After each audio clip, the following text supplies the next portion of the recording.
Bonjour Bonjour, Christelle. bonjour Tom. Merci de nouveau de nous permettre d'avoir des informations toutes fraîches venues du terrain pour ce qui concerne le Donbass.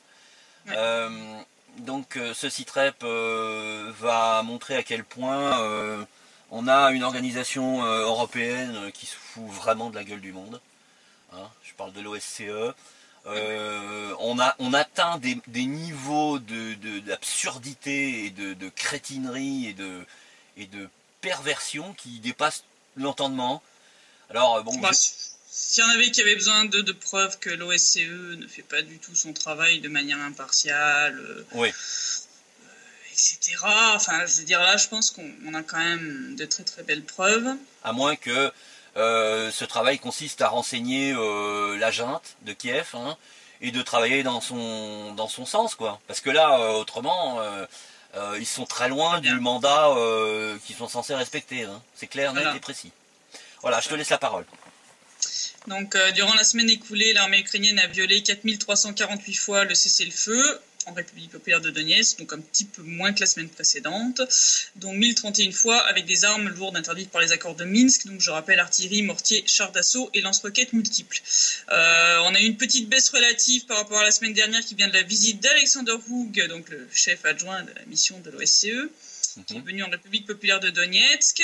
À la veille de sa visite, comme par hasard, l'armée ukrainienne a tenté de faire bonne figure en ne tirant que 71 fois. Ah. Mais ils sont rattrapés dès le lendemain. Hein. Donc, pendant qu'ils visitaient le sud de la République populaire de Donetsk, ils ont tiré 322 fois sur le reste de la République, mais aussi un petit peu dans le sud. Hein, donc, pour dire à quel point ils s'en foutent. Ouais. Donc des tirs qui ont concerné cette semaine 33 localités de la République, donc bien plus que la semaine passée. On était à 23 la semaine dernière.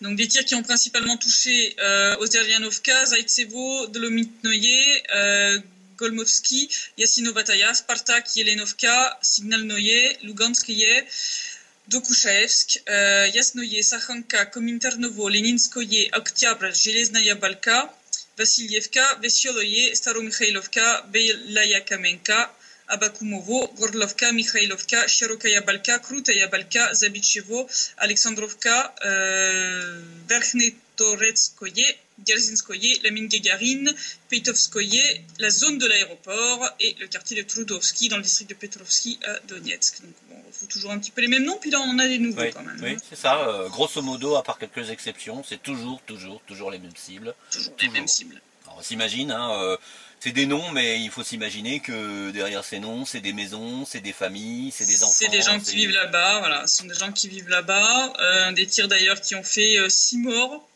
cette semaine, tous des soldats, et 5 blessés, y compris 2 civils, dont un enfant, en République populaire de Donetsk. Donc, un enfant né en 2014 qui a été grièvement blessé lors du bombardement qui a touché sa maison à Dolomitnoye. Voilà. Et donc on constate, hein, on souligne le fait que cet enfant, né en 2014, était un abominable terroriste, hein, évidemment. Tout à fait, très dangereux. Voilà. Très dangereux. Très dangereux, à avec son hochet. À peine 3 ans. Voilà. Avec son hochet, ses jouets, il pouvait blesser très gravement ces braves soldats ukrainiens. Je te laisse continuer. Des bombardements qui ont aussi endommagé ou détruit 20 habitations à Yelenovka, Yasnoye, Gorlovka, Zaitsevo et le district de Petrovski à Donetsk. Ils ont aussi endommagé la liaison ferroviaire Nikitovka-Mayorsk et une ligne à haute tension entre Yassino-Vataya et Skoto-Vataya. Donc, c'est toujours les mêmes choses, hein, crime de guerre sur crime de guerre. Oui, pourquoi s'arrêter, hein, on est si bon chemin. Bah. D'ailleurs, les services de renseignement de la République populaire de Donetsk ont repéré les armes suivantes près du front en violation des accords de Minsk. Près de Gorlovka, une batterie d'obusiers automoteurs Gvozdika de 122 mm, un bataillon de chars d'assaut, une compagnie de véhicules de transport de troupes blindées et un peloton de véhicules de combat d'infanterie. Près de Donetsk, une division de lance-roquettes multiples Smerch, une division de lance-roquettes multiples Grad qui ont tiré justement hier soir sur la banlieue nord de Donetsk, tout près de Spartak, et une batterie de mortiers de 120 mm. Et près de Mariupol, une batterie de canon automoteur de 122 mm, une batterie de mortier de 82 mm et 2 compagnies de chars d'assaut. Voilà, donc... Oui, bah c'est ça, voilà. Méthode de jardinage à l'ukrainienne, hein, comme on disait la dernière fois. Donc l'OSCE qui quand même de temps en temps fait plus ou moins son travail et qui a noté l'absence d'un certain nombre d'armements et équipements des sites de stockage côté ukrainien. Donc comme l'indique son dernier rapport qui a été publié hier mais qui était celui du 19 janvier, ils ont noté l'absence de 2 obusiers tractés D30 de 122 mm, 18 obusiers automoteurs Gvozdika de 122 mm, donc 4 n'ont simplement pas pu être vérifiés comme retirés puisque leur stockage n'était pas conforme. 39 chars d'assaut T64 et 13 mortiers de 82 mm. Pour information, de notre côté, tout était en règle. Les seuls armements qui étaient hors des zones de stockage étaient des chars d'assaut qui étaient sur polygone en plein entraînement, quoi. Hein. D'accord. Il y a des efforts d'un côté et du foutage de gueule stratosphérique de l'autre. Voilà. C'est ça. Hein, ouais. Les crimes donc de l'armée ukrainienne contre les civils se poursuivent, comme on a pu le voir, avec entre autres des tirs de sniper. Donc les premières informations faisaient part de tirs avec des shrapnels, mais finalement ce sont des tirs de sniper qui ont touché le bus reliant Donetsk à Dokuchaevsk lors du passage de ce dernier par la localité de Yelenovka, où se trouve un point de passage de la ligne de front. Ouais. Une des balles a touché une femme à la jambe, elle est actuellement à l'hôpital dans un état stable. Un tir qui a eu lieu en pleine visite d'Alexanderhook dans le sud de la République. Hein, donc on voit bien quand même que... Mais cette vieille femme était très dangereuse avec son sac à main aussi. Hein. Tu vois, c'est très terroriste. Allez, faut se méfier des babouchkas. On ne sait pas ce qu'elles ont dans un sac à main. Hein. Tu sais, un porte-monnaie, ça peut faire mal hein, quand on le jette à grande vitesse. Hein. Ouais. J'imagine. Ouais. La scène, c'est assez surréaliste. On a quand même du mal des fois à faire le lien entre terroristes et citoyens du Donbass. C'est un peu... Surtout des gosses de 3 ans et des babouchkas, j'ai un petit peu de mal, effectivement. Ouais. Surtout des vieilles dames de 80 ans. Puis bon, un tir de sniper, il peut pas dire qu'il avait confondu avec un soldat quand même. Hein. Oui. Ou alors c'est que je ne sais pas ce qu'il a dans sa lunette, mais probablement pas des lentilles pour voir de loin. Hein, oui. Alors, je sais pas ce qu'il met dans sa gourde, mais ça devait pas être de la flotte. Aussi. Ah. L'autre très bon exemple, donc, c'est le bombardement à plus de 10 reprises de la maison de la famille de la petite Rita à Zaïtsevo le 18 janvier. Donc cette petite fille blonde qui est assez connue, qui a été souvent prise en photo à Zaïtsevo, qui est dans une maison qui est très très près de la ligne de front. Ouais. L'armée ukrainienne sait parfaitement que ce sont des civils qui vivent là. Hein. La petite est connue, l'adresse de la maison aussi. Donc le 18 janvier, l'armée ukrainienne a tiré à plus de 10 reprises sur la maison. Des tirs qui ont touché entre autres 4 fois le toit, 6 fois les murs, 2 fois le jardin de la maison. Alors ça c'est la preuve. Ça c'est la preuve indubitable, incontestable d'un crime de guerre. Et c'est la preuve indubitable que les civils sont sciemment visés. Parce que tu fais pas un carton avec 4 obus dans le toit, 3 obus sur un mur, sur la même maison. Hein, dans la même maison, dans la même journée. La même journée hein. Sans la volonté affichée de détruire cette maison et de tuer les gens qui y a à l'intérieur. Ça c'est très net, très très net. Et alors le plus dingue c'est que donc, le toit de la maison avait été refait à l'automne, donc là, il est bon pour tout refaire. Donc nous connaissons bien cette famille, nous leur étions déjà venus en aide, ils ont fait partie des familles que nous avons aidées à Zaïtsevo régulièrement. Entre autres avec de l'essence pour les générateurs qui leur fournissent l'électricité. Ouais. Entre autres avec de nouvelles fenêtres. Donc heureusement, ils les avaient pas encore installées. Oui, c'est ce que j'ai vu dans la vidéo qu'a tourné ton collègue. Donc là, on s'est dit, on a vraiment bien fait d'attendre un petit peu avant le printemps. Ils avaient décidé d'attendre le printemps et là, on s'est dit, on avait bien fait, quoi. Donc bon, mais donc là, le toit, il va falloir refaire. Donc on est en train de faire une estimation des besoins et on lancera un appel aux dons. C'est des tôles ondulées, non?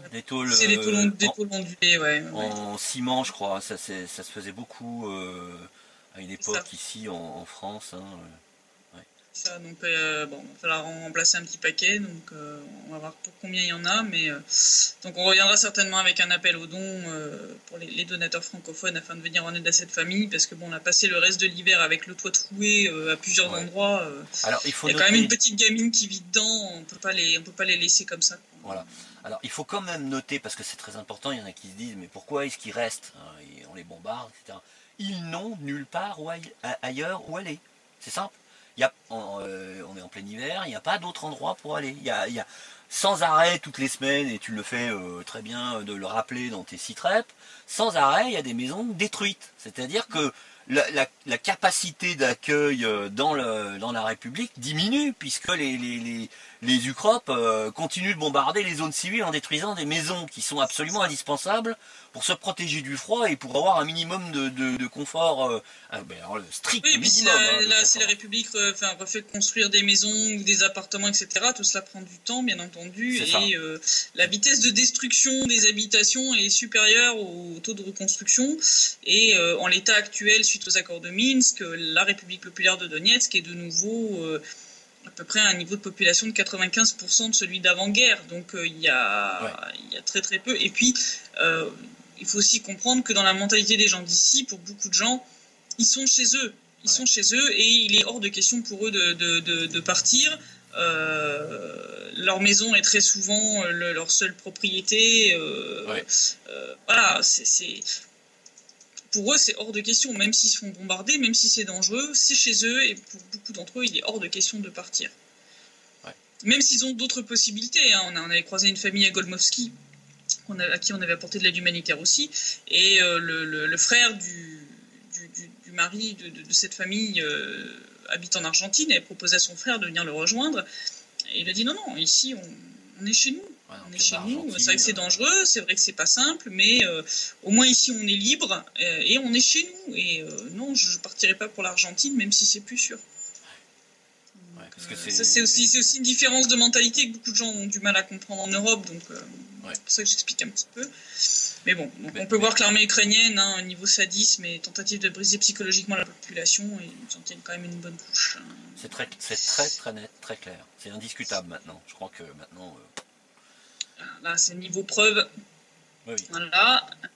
Et au niveau cynisme, donc l'armée ukrainienne n'est pas en reste même vis-à-vis de ses propres soldats, puisque les services de renseignement de la République populaire de Donetsk ont découvert que le commandement des forces armées ukrainiennes utilise un crématorium situé près de la localité de Dzerzhinsk pour brûler les corps des soldats ukrainiens morts. Des crémations qui sont faites par le personnel du SBU, donc un personnel spécialement entraîné, donc un service secret ukrainien, pour ceux qui ne savent pas, après avoir chassé le personnel habituel du crématorium. Oui, ça sentait mauvais déjà, alors... Donc la dernière fois, il faut savoir que la dernière fois que ce crématorium a été utilisé de cette façon, c'était après les combats qui ont eu lieu près de Debaltsevo. Et j'espère qu'ils n'osent pas dire aux parents que les types sont encore en entraînement ou sur le front en train de stationner, alors qu'ils sont déjà morts. Je ne sais pas ce qu'ils leur déclarent, très sincèrement, mais je ne sais pas ce qu'ils déclarent. Mais voilà comment le commandement des forces armées ukrainiennes cache les véritables pertes de ses unités en transformant ses défunts soldats en cendres afin qu'il n'y ait aucune preuve. Donc à mon avis, ils les déclarent comme déserteurs. Hein. Je suis quasiment sûr que parmi les milliers de désertions qui sont annoncées par le procureur militaire ukrainien, je pense qu'il y en a un certain paquet, ça doit être en réalité des pertes, c'est-à-dire des morts qui n'ont pas été déclarés comme tels. Qu'est-ce qui va se passer quand les parents vont se rendre compte que leur fils est mort et qu'il n'est même pas enterré, il a été réduit en cendres pour pas... Le plus dur, ça va être d'avoir... Enfin, tu vois, comment est-ce qu'on va pouvoir prouver, tu vois, que c'est arrivé? C'est ça la partie plus compliquée, puisque ils réduisent les corps en cendres, donc il reste plus aucune trace.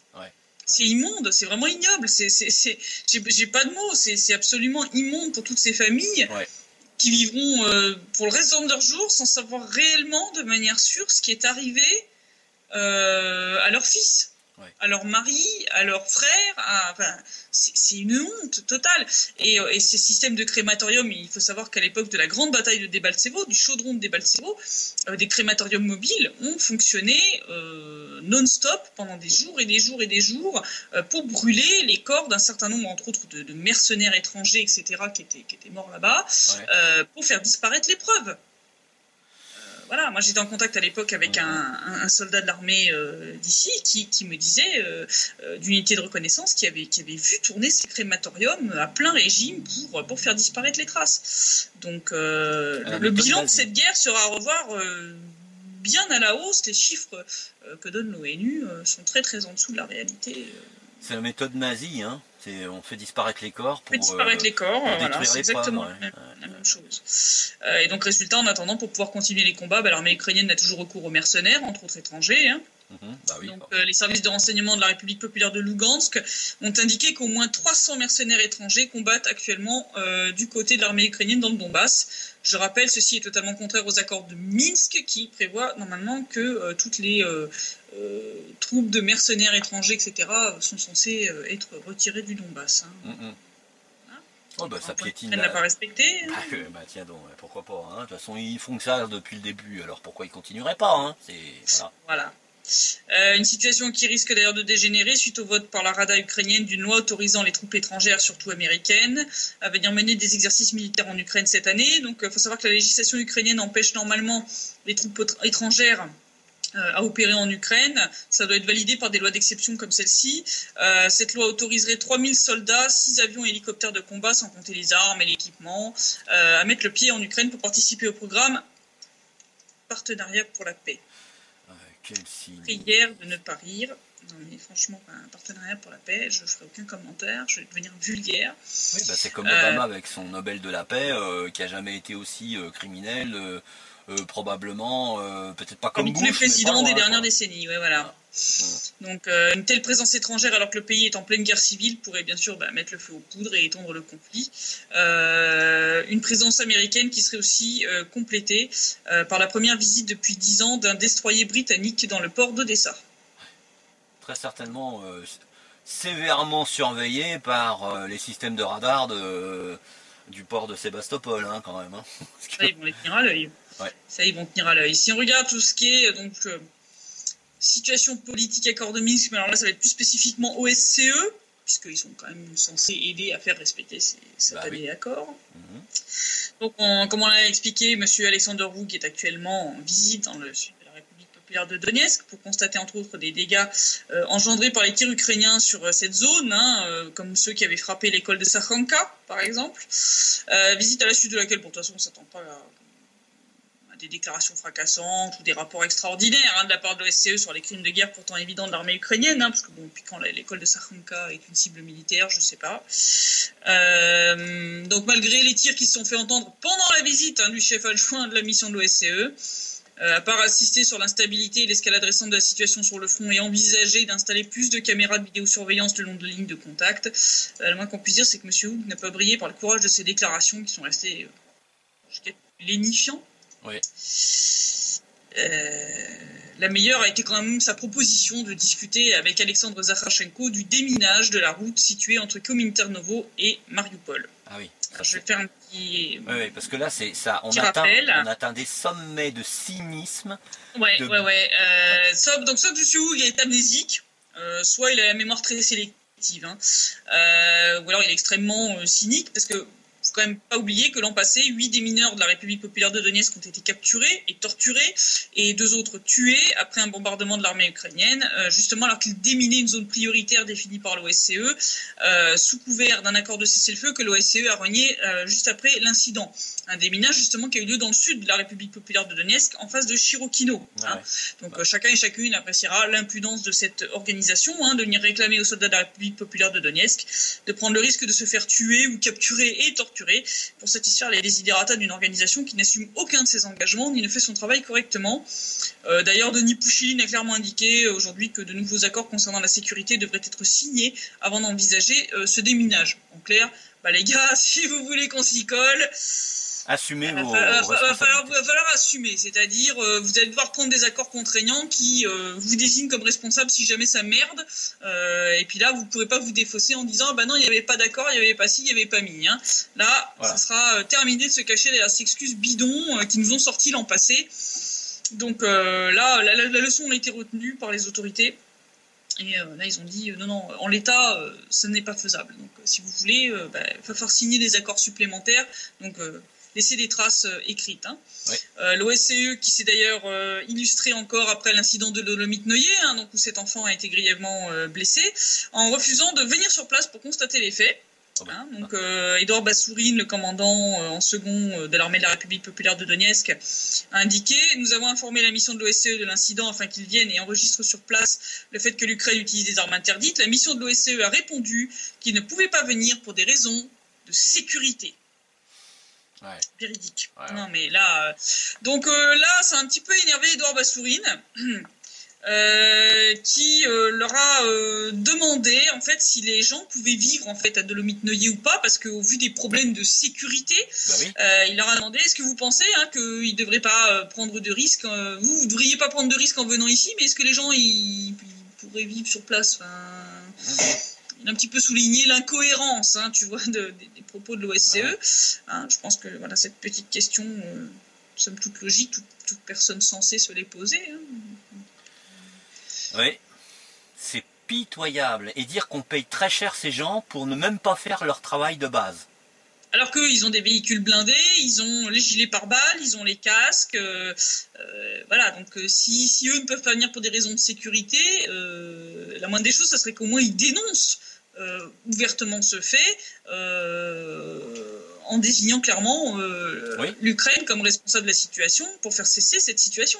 Là non, Oui. on refuse de venir, puis on dénonce pas. Enfin, je veux dire, et vous laissez la population civile vivre dans ces conditions-là. C'est une honte. C'est vraiment. Enfin, Ouais. là, l'OSCE, plus ça va, plus ils sont détestés. De toute façon, à la fin, je pense. Ça fait un moment qu'ils sont détestés. Moi, j'ai vu des non, mais là, c'est de pire en manifestations. pire. Là, c'est de pire en pire. Là, ça devient vraiment, les gens, ils en ont ras-le-bol de. Ça, c'est à mon avis leur nombreux séjours au Banana Café. Je pense que voilà, ils ont une bonne ambiance. Alors, ils auraient tort, entre guillemets, évidemment. Ah bah ouais, pourquoi quitter le confort du Banana Café pour aller faire son boulot? Ce serait dommage, surtout quand on est payé 10 000 € par mois. Ouais. Je rappelle quand même. C'est immonde. Ils sont immondes, ces gens. Donc je signale à nos auditeurs que par vos impôts, vous payez ces connards. Ouais. Voilà, je suis désolé d'être vulgaire, mais voilà, vous payez le salaire de ces gens-là quand même. Faut quand même vous en rendre compte. Ouais. C'est les pays membres de l'OSCE qui payent leurs observateurs. Donc s'il y a des observateurs français, nos auditeurs français payent avec leurs impôts le salaire de ces gens-là pour ne rien foutre. Nous finançons des couards, des gens sans scrupules, des gens qui ne font pas leur travail. Voilà, donc. Et très cher. Très cher. Vraiment qu'on peut mettre les politiques français dans Ah bah évidemment, ça c'est sous-entendu, bien évidemment. Oui. Voilà. Au rayon, on va dire, un petit peu plus positif, Alexandre Zakharchenko, donc le chef de la République populaire de Donetsk, est actuellement en visite officielle en Crimée. Donc il a fait là-bas de nombreuses déclarations publiques lors de tables rondes, de conférences, d'inauguration, d'expositions durant les derniers jours. Et il vient de signer d'ailleurs un accord de coopération économique et humanitaire entre la République populaire de Donetsk et la Crimée. Donc un accord qui va renforcer encore plus les liens déjà étroits entre la Crimée et le Donbass, et qui montre que le Donbass n'est pas tout seul pour faire face à la situation dans laquelle il est. Donc on avait déjà des accords de coopération avec entre autres l'Ossétie du Sud. Là maintenant on va le faire aussi avec la Crimée. Donc c'est bien, les choses avancent dans le sens positif.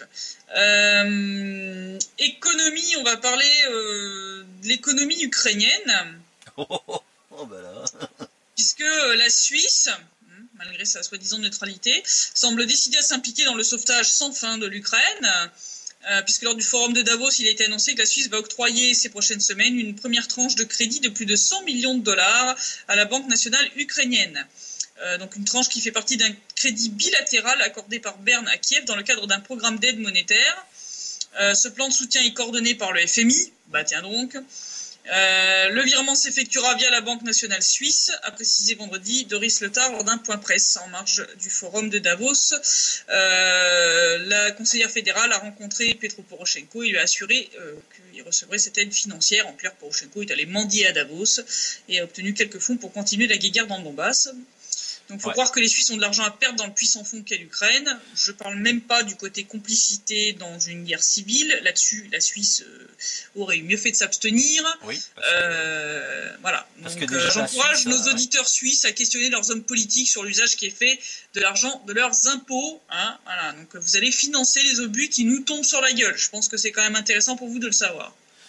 Mais je pense qu'ils escomptent recevoir des intérêts de ce prêt, puisque en général, quand le FMI je dirais, trône dans le secteur, hein, dans la situation, ils s'arrangent pour que les retraités voient leur retraite fracassée, enfin toutes ces choses-là. Oui, on privatise l'eau, le gaz, on fait grimper les tarifs de tous les besoins vitaux, c'est ce qui s'est passé en Ukraine. Donc au final, on enrichit des oligarques tout en mettant une dette insurmontable sur le dos de la population ukrainienne. Parce qu'ils ne pourront jamais rembourser. Je veux dire, c'est comme la Grèce, hein, c'est des pays qui ne pourront jamais rembourser. Donc, alors ils vont voler, ça va très mal se finir. Ça va très très mal se finir. Ils vont voler les citoyens, ils vont leur retirer leur terrain, leur maison, tout ce qui leur appartient et qui peut être utilisé. Ça va être un pillage généralisé, encore pire que maintenant. Mais là, la Suisse, qui jusqu'ici restait quand même plus ou moins neutre, déçoit quand même beaucoup parce que. Oui.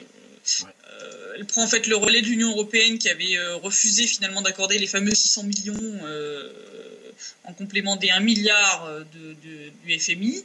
Donc le FMI, semble-t-il, s'est tourné vers la Suisse qui a approuvé. Enfin, là, vraiment, c'est n'importe quoi. Là, les Suisses, réveillez-vous. Là, votre pays n'est plus neutre du tout. Vous êtes en train de financer un pays qui est en pleine guerre civile, en violation totale de toutes les règles du FMI. Et on sait très bien où va aller cet argent. Ça va être pour aller acheter des obus, des roquettes de lance-roquettes multiples, des balles, etc., des grenades, enfin tout ce qu'il leur faut pour pouvoir continuer l'extermination du peuple du Donbass. Donc là, la Suisse est en train de se mettre elle-même sur le futur banc des accusés du futur tribunal international. Donc je pense quand même que ce serait bien que les citoyens suisses se réveillent un peu et fassent savoir à leurs politiciens qu'ils ne sont pas d'accord avec cette utilisation de leurs fonds, parce que ce sera des fonds injectés à perte. La Suisse ne recouvrera jamais ces fonds. Et donc, c'est de l'argent des impôts des Suisses qui est jeté par la fenêtre pour mener la guerre ici. Il faut quand même que les gens le sachent. Hein. Voilà. D'ailleurs, quand on regarde l'évolution en général de la situation en Ukraine, hein, pour montrer que ça va pas aller de mieux en mieux, l'ancien procureur général adjoint d'Ukraine a appelé à lancer une enquête et une procédure pour haute trahison contre Poroshenko.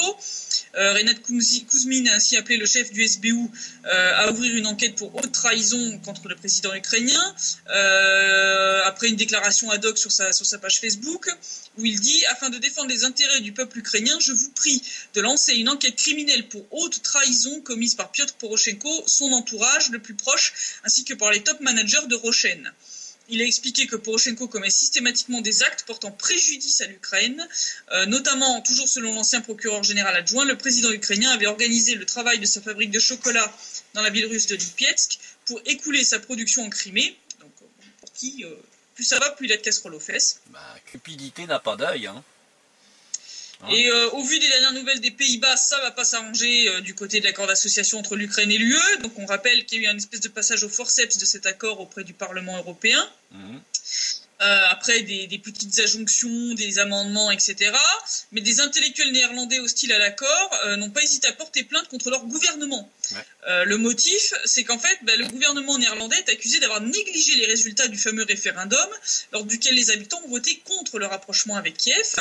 Donc le Forum pour la démocratie, qui est un think tank néerlandais, a porté plainte contre le gouvernement des Pays-Bas pour empêcher la ratification de l'accord d'association entre l'Ukraine et l'Union européenne. Bien que la majorité des Néerlandais ait voté contre cet accord en avril 2016, le gouvernement a décidé fin 2016 de ratifier le document, une fois modifié. Oui. Cosmétique. Donc Thierry Baudet, chef de file du mouvement intellectuel de la nouvelle droite néerlandaise, eurosceptique qui dirige le Forum pour la démocratie, exige que la justice empêche le gouvernement de Mark Rutte de ratifier l'accord, puisqu'en vertu des règles du référendum lors duquel 61% des votants se sont prononcés contre l'association avec Kiev, la décision d'accepter ou de rejeter les résultats du scrutin devait être prise dans les plus brefs délais. Et selon M. Baudet, le gouvernement n'a pas respecté cette exigence. Donc, ça ressemble étrangement... Ça ressemble étrangement à cette histoire du traité de Lisbonne, du référendum en France. Un peu avant de le faire passer sans vaseline. Voilà. Et du côté de Nadia Savchenko, dont on avait parlé la dernière fois, ça devient aussi assez chaud pour cette députée de la Rada, puisqu'après avoir appelé à passer un accord avec la Russie reconnaissant la Crimée comme étant russe pour récupérer le Donbass, le genre d'accord qui fait actuellement trembler les démocrates aux USA, et avoir déclaré que pour régler pacifiquement tout ça, il fallait un accord entre la Russie et l'Occident auquel l'Ukraine ne participerait pas car politiquement dépendante. Ah, il va fort. Ces derniers propos fracassants n'ont pas vraiment plu à ses collègues, qui l'ont purement et simplement exclu du comité de la sécurité nationale et de la défense de la Rada. Donc il faut savoir qu'elle faisait partie des 12 membres de ce comité. Oui. Et donc la décision a été annoncée par Andriy Teteruk, député de la Rada, qui a souligné que le comportement de Savchenko était indigne d'un député ukrainien et nuisible aux intérêts nationaux de l'Ukraine. Il a parlé notamment des contacts non autorisés avec Plotnitsky et Zakharchenko et de la publication des listes des prisonniers de guerre ukrainiens dont on avait parlé la semaine dernière. Oui. Donc voilà. La situation de Savchenko, ça s'arrange pas. C'est extraordinaire quand même parce que elle a été la fameuse Jeanne d'Arc ukrainienne, là, elle est en train de se casser la gueule du piédestal, c'est assez impressionnant.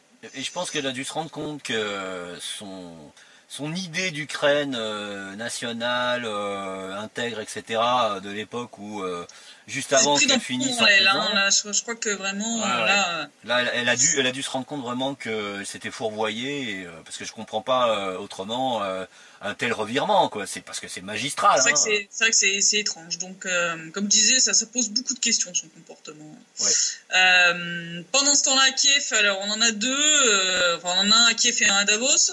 Donc, le premier nous est offert par Vitaly Klitschko, un maire de Kiev et star de la boxe, pour ceux qui ne le savent pas, qui a fait preuve de sa grande culture lors du forum de Davos. Donc, selon lui, la France est 2 fois plus petite que l'Ukraine, qui serait le plus grand pays d'Europe. Donc, il a donné à Davos une leçon de géographie à l'ukrainienne.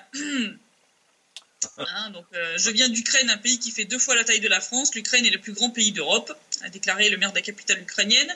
Bon, il a dû confondre quelques petits détails. Bon, déjà, le plus grand pays d'Europe, c'est la Russie quand même, avec 17,1 millions de kilomètres carrés de superficie, donc 4,32 millions de kilomètres carrés qui se trouvent géographiquement en Europe. La France est également beaucoup plus grande que ce que M. Klitschko ne se l'imaginait. L'Hexagone fait quand même 551 806 km² pour la France continentale, je n'inclus pas les dom-toms, etc. Contre 603 628 km² pour l'Ukraine, donc pas vraiment le double. En plus, Klitschko estime que Kiev est l'une des plus grandes villes d'Europe de l'Est. Les plus grandes villes, c'est Moscou et Saint-Pétersbourg, avec 11 et 5 millions d'habitants, Kiev ne comptant que 2,9 millions d'habitants. Bon, il nous reste qu'à féliciter la star de la boxe pour son patriotisme qui ne s'embarrasse pas de détails géographiques sans intérêt. C'est-à-dire qu'il a peut-être loupé un certain nombre de cours quand il était jeune. Oui, il a eu un certain nombre de neurones qui ont cramé après les coups qu'il s'est pris dans la tête. Ouais, c'est possible aussi ça, Donc pendant ce temps-là, à Davos aussi, Poroshenko, donc après avoir mendié son petit prêt à la Suisse, a demandé au monde entier de s'unir contre la Russie. Non, mais rien moins que ça. Entre autres militairement. Donc le soi-disant président ukrainien a déclaré que des efforts conjoints à l'échelle globale étaient nécessaires pour stopper l'agression russe. Prière de ne pas rire là non plus. Il a aussi invoqué l'OTAN comme protection contre cette même agression russe, qui n'existe que dans la tête de Poroshenko. Il a dit, je cite, « L'OTAN, ce n'est pas d'abord une question d'argent, c'est une question de sécurité. L'agression russe a de nouveau démontré qu'il n'y a pas d'autre système de sécurité que l'OTAN qui a été efficace pour stopper l'agression. » Il est très fort, Il faut vraiment arrêter la vodka frelatée. Il faut vraiment qu'il arrête parce que c'est un carnage. Là. Ou le chocolat au cannabis. Je ne sais pas ce qu'il prend, mais là, il faut qu'il arrête. Parce que la Russie n'agressant pas l'Ukraine, je ne vois pas où l'OTAN aurait pu stopper son agression imaginaire. Et si Poroshenko parle du Donbass, ça veut dire qu'il indique sans ambiguïté que l'OTAN est impliqué directement dans la fameuse opération antiterroriste, qui combat des femmes et des enfants innocents en guise de terroristes. Donc si on suit le discours de Poroshenko, ça indiquerait que l'OTAN est directement impliquée dans une guerre civile et le génocide d'une population innocente. Oui, ça va pas plaider en sa faveur tout ça. Pas vraiment. Avec un protecteur comme celui-là, l'Ukraine elle n'a pas besoin d'ennemis, même imaginaires, moi je vous le dis. Donc voilà un petit peu la situation. Bon, l'inauguration de Trump a eu lieu, c'est bien passé. On va voir maintenant qu'est-ce qu'il va faire. Est-ce qu'il va tenir ses promesses de campagne ou pas? Ça va être aussi la grande surprise. On va voir à quel point ça va impacter la situation ici. Je pense qu'on en saura plus une fois qu'il aura eu sa première rencontre, je pense, avec Vladimir Poutine. Je pense qu'à ce moment-là, on saura un petit peu plus à quelle sauce on se fait manger. Mais il semble que même si les USA se retirent du jeu ukrainien, il semble que certaines forces qu'on retrouve au niveau, entre autres, il y a cette action de la Suisse. Il semble qu'il y a certains oligarques, je pense, comme Monsieur Soros, qui n'ont pas abandonné l'idée de continuer leur œuvre de destruction de la Russie à travers l'Ukraine. Et je pense que ça va être simplement un léger changement de marionnettiste officiel, mais je pense qu'on va continuer dans cette déstabilisation avec simplement d'autres acteurs aux manettes. On va voir à quel point Trump va tenir ses promesses et est-ce qu'il va réussir à contrecarrer les actions de ces gens-là qui sont quand même des personnes relativement puissantes en termes d'argent et de pouvoir. En particulier, et je pense que ça va se jouer dans les prochaines semaines, maximum les prochains mois. C'est l'inévitable affrontement entre l'administration Trump et la CIA, qui évidemment n'a rien de très fidèle à l'idée de patriotisme. Tu vois, les États-Unis, la CIA, c'est plutôt un cingleton qui s'octroie des privilèges un petit peu aux dépens de sa propre administration. Enfin, ce qui est censé être sa propre administration. L'administration américaine. Hein. Alors donc, je pense que il va y avoir quelque chose, puisque déjà le chef de la CIA a mis en garde Trump l'a bouclé, je dirais. Hein, éviter de faire des tweets, etc. Je pense que ça va friter et qu'on va assister à des conflits inter-administration américaine, avec les uns qui vont continuer sur leur lancée et d'autres qui vont essayer de calmer le jeu. Donc ça promet des incohérences en termes de politique internationale, comme on a déjà pu en voir en Syrie, avec des groupuscules rebelles qui affrontaient d'autres groupuscules qui étaient soutenus par une autre administration américaine. Enfin, on a vu des supplétifs du Pentagone se fighter avec des supplétifs de la CIA. Enfin bon, donc je pense qu'on va avoir ce genre de sketch ici aussi. Donc situation à suivre. On tiendra de toute façon les gens au courant. Donc pour l'appel aux dons pour la famille de la petite Rita, on va essayer quand même de les aider le plus rapidement possible pour pas les laisser dans cette situation. Mais donc on s'attend. Je pense que ça va quand même finir par déraper ici, même avec l'arrivée de Trump au pouvoir, parce qu'il y a tellement de gens, des Soros & co qui veulent qui veulent leur chaos, que au bout d'un moment ils finiront par obtenir par A ou par Z ce qu'ils veulent. Donc j'encourage en tout cas les gens en Europe, en Suisse, à faire du barda auprès de leurs politiques pour exiger que leurs impôts soient pas utilisés pour financer tout ça, parce qu'au final, c'est ça. C'est ce qui se passe. Complicité de guerre aussi, même passive, mais c'est une complicité quand même. Une complicité quand même.